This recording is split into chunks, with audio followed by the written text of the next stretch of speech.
The pollsters have it right this time. Is a blue wave coming? Well, Donald Trump doesn't think so.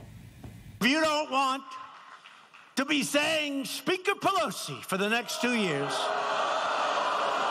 get out and vote. And I will tell you, you don't hear this thing too much about the blue wave anymore. Do you notice? You know, about a month ago, 2 months ago, I was hearing about this horrendous blue wave. It's going to sweep us all out. It's going to be terrible. I haven't heard the term blue wave, but you better get out and vote. Otherwise, I'm going to look very bad with this statement.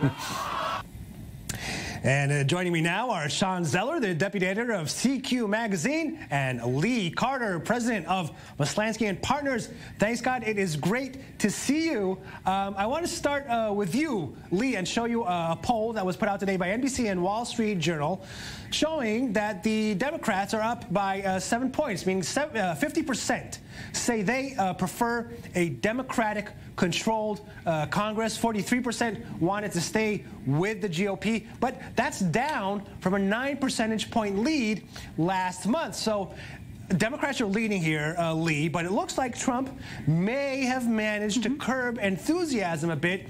Is the blue wave in danger? Could it now be just a little ripple? They say it might be a lake or a puddle. I'm not exactly sure what's going to happen. I don't think anybody is, because these are unprecedented times. We always look at likely voters when we're looking at polling. That means people who have voted before. This time we have unprecedented numbers of new registrants coming into play. And the question is, are they going to go out and vote? This is all about voter turnout. So if the Democrats who have registered anew come out and vote, there will be a blue wave. Now, I want to say that in the House, we're looking at not a huge, it's not going to be a huge number of seats that they're winning by. They might win in the House. I don't think they're going to win in the Senate. So if you define that as a blue wave, yes, there will be one. But I'm just not so sure how big of a mandate this is going to be based on the number of seats that we're talking about. Shawn, what's your take on this poll? 50 to 43, 7 percentage points. It's not that big a lead. Should Democrats be happy about this? Well, it certainly is a good lead, and they should be happy about it. But the Republicans have some built-in advantages in the House. The districts have been largely drawn after the last census by Republican-controlled state legislatures. And as a result, they're gerrymandered in such a way that Democrats really need to do very, very well to have a blue wave, to exceed the Republican number of seats. And 7% is on the edge. I mean, it could go either way. We're looking at a lot of very close races. Now, in elections like this, races tend to break all in one direction or the other. So I think Democrats have more reason to be hopeful about the House election, but it's no guarantee. And in the Senate, I think simply because of the seats that are up, we only have 33 senators seeking re-election this year, or 33 seats that are up. And most of those seats are Democratic seats. There are very few Republican seats that are winnable. So it seems like we may have a split election in which the Senate goes Republican. In fact, Republicans may gain a seat or two, and the House goes Democratic. Right. Lee, you mentioned voter turnout. So many have voted early this year, so it's not exactly correct to say that the midterms are on Tuesday. It's better to say maybe they wrap up on Tuesday. The early voting has been astonishing, especially Texas and Georgia. In Texas, it's reportedly passed the entire voter turnout total in the state's 2014 midterm election. Lee, why are people voting in such numbers this year? We have voter enthusiasm that is unprecedented. The last time we saw this level of voter enthusiasm was in 1966. And I think that this really was working to the advantage of Democrats until about a month ago. When the Kavanaugh hearings were starting, Democrat enthusiasm was about 10 or 15 points ahead of Republicans. By the time the Kavanaugh hearings were over, Republicans were only 2 points behind in enthusiasm. So the question is, which way does this break? If we have record turnout, does it help Democrats or does it help Republicans? With enthusiasm like this, it's hard to say because we've got both people digging in so hard and so indignantly. And on top of all of that, the issues that matter to Democrats are very different than the issues issues that matter to Republicans. So what's going to happen? I'd love to say that I have a crystal ball and can tell you exactly what's going to happen, but I think we might have some big surprises come Wednesday morning. Shawn, what do you think about turnout? I mean, do you expect turnout on Election Day itself to break records? And also the same question, basically, which party should be happier with the early voting so far that we've seen? Well, absolutely. I think these midterm elections tend to be referendum on the President of the United States. President Trump is very controversial. He's loved by many on the right and despised by most of the left. And as a result, I think that's translating into the kind of early voting numbers that we're seeing. I think Lee's right that Democratic enthusiasm has been very high for a long time. The Kavanaugh hearings and the belief among many Republicans that Brett Kavanaugh was not treated fairly during those hearings has fired up some Republicans. But they will be a month in the rearview mirror as of tomorrow, and it's not clear to me that they have that much staying power.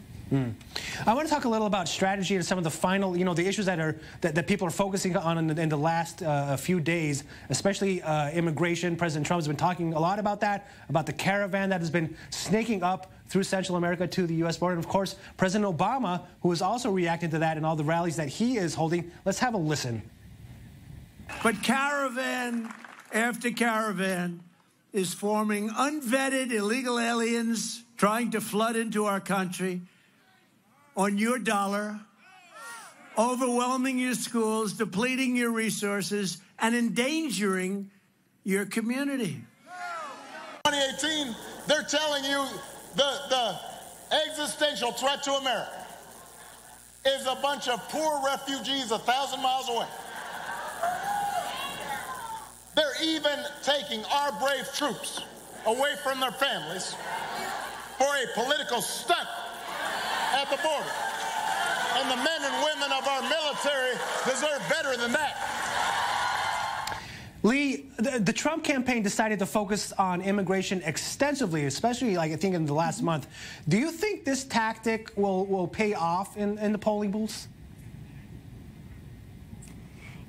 It's so hard for someone who disagrees with Trump on immigration to understand the mindset of the Republicans. I think that when you look at the number 1 and 2 issues to Republican voters, number 1 is the economy, number 2 is immigration. President Trump this weekend said the economy is not that exciting to folks, so immigration is. So he's really trying to stoke his base here.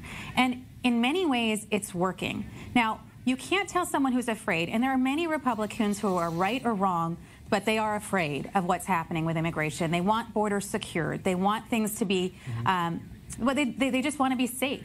And you cannot reassure them by saying, how could you be so stupid to believe that, which is essentially what the Republican voters are hearing when they hear something like Obama's message. Some people are saying that the president also stokes unnecessary fear. I mean, does he maybe stretch it a bit too far sometimes?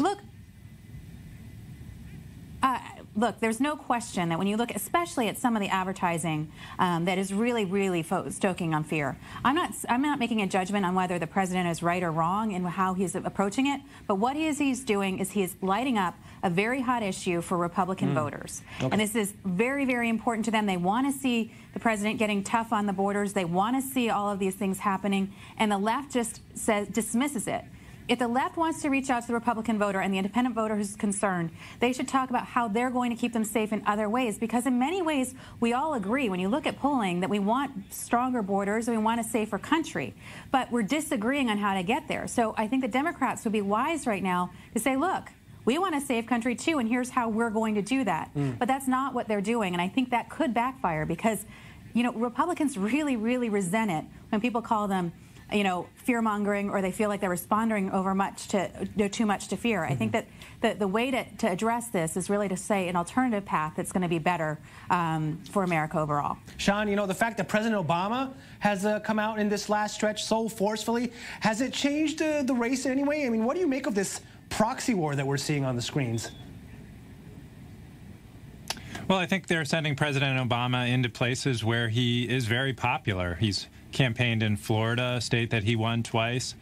He's campaigned for the gubernatorial candidate there.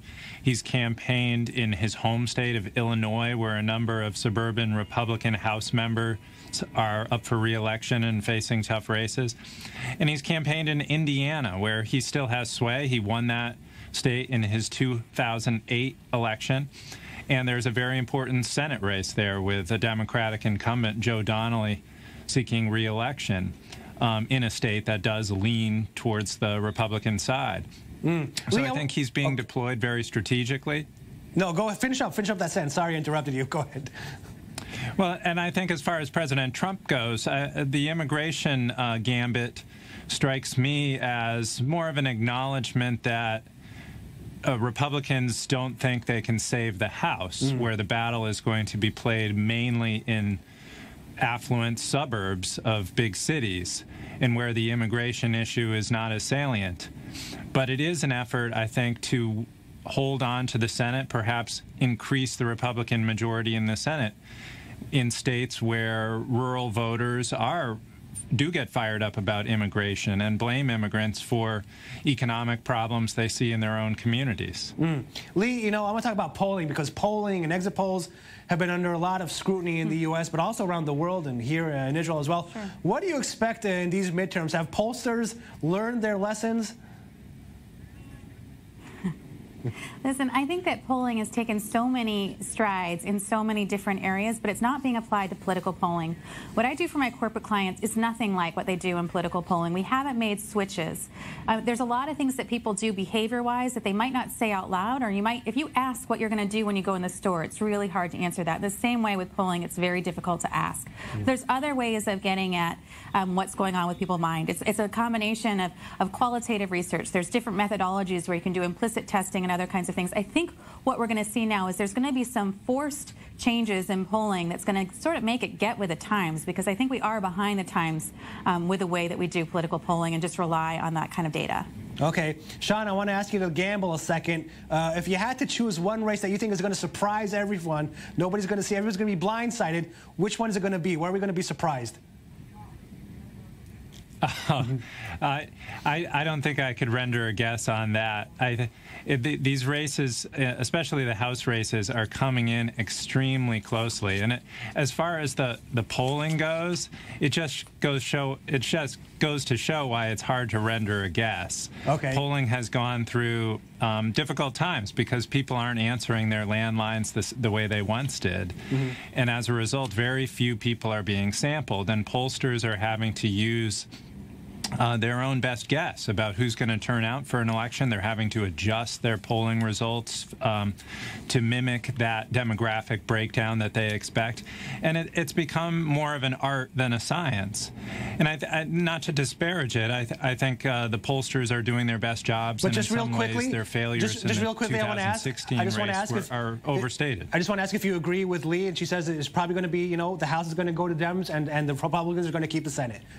You're going to stay with that one, right? Yes, I think that's the smart money. The smart money is certainly on that. All right. Lee and Shawn, thanks so much. I guess after tomorrow, we'll be discussing the 2020 presidential race.